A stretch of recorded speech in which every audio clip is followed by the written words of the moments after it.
لیکن ہمارا رائٹ ہے کہ ہم اس کے لیے بلیو کریں. That is it. Thank you. ہمیں کورس میں پورا ٹرسٹ ہے. کوئی خاور ملیکا صاحب، آپ کی بیٹی نے قرآن پہ ہاتھ رکھا تھا. آپ میری بچیوں کے بیچ میں مت لائیں. یہ سر، میرے گھر آپ میری کا سن الزام میرے بالکل گھر ٹھیک ہے. آپ کی بیٹی آپ نے اس کی جا کے پوچھیں جس کی بیٹی حرام کی ہے، اس سے پوچھیں.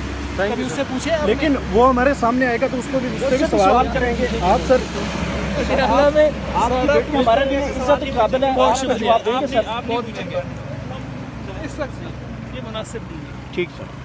اس وقت آپ دیکھ سکتے ہیں خاور مانیکا اپنے وکیل کے ہمراہ اسلام آباد ہائی کورٹ میں آئے ہیں، اور آج یہاں پر جو عدت کیس کا فیصلہ آیا تھا اس کو یہاں پر چیلنج کر دیا گیا ہے. اس وقت ان کے وکیل ہیں، ان سے بات کرتے ہیں.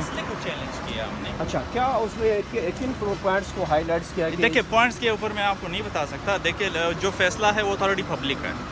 اس میں جو ہماری استدعا تھی وہ تو آلریڈی ہم عدت کے حوالے سے کہہ رہے تھے کہ 90 ڈیز ہے، جو کہ اپوزٹ پارٹی یہ کہہ رہی تھی کہ 90 ڈیز نہیں ہے. وہ تو اسلام اور اللہ کے احکامات کو بھی توڑ مروڑ کر نعوذ باللہ پیش کرنے کی کوشش کر رہے تھے کہ عدت کا پیریڈ جو ہے وہ 39 ڈیز ہے، جو کہ 39 ڈیز نہیں ہے.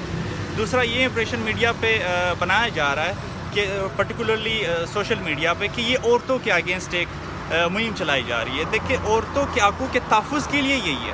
اگر 39 ڈیز عدت پیریڈ ڈکلیئر کر دیا جاتا ہے تو عورتوں کی انہیریٹنس میں جو ان کو حصہ ملنا ہوتا ہے تو وہ تو ختم ہو گیا نا. اس کا 39 ڈیز ہی پھر ڈکلیئر ہو جائیں گے. تو اس پوائنٹ پہ چونکہ ان کی تو پی ٹی آئی کے جو جتنے بھی وکلا ہیں انہوں نے بھی فیصلہ پڑھا ہوگا، اس میں ان کے لیے، کیونکہ وہ تو ان کی تیاری ہمارے مطابق اتنی اچھی خاصی نہیں ہوتی.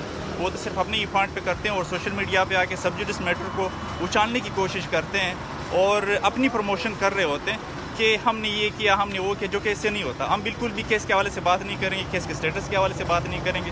لیکن کورٹ کے فیصلے میں یہ ہے، اگر وہ خود بھی پڑھ لیں، کہ عدت پیریڈ ابھی بھی 90 ڈیز ہی کورٹ نے ڈکلیئر کی ہوئی.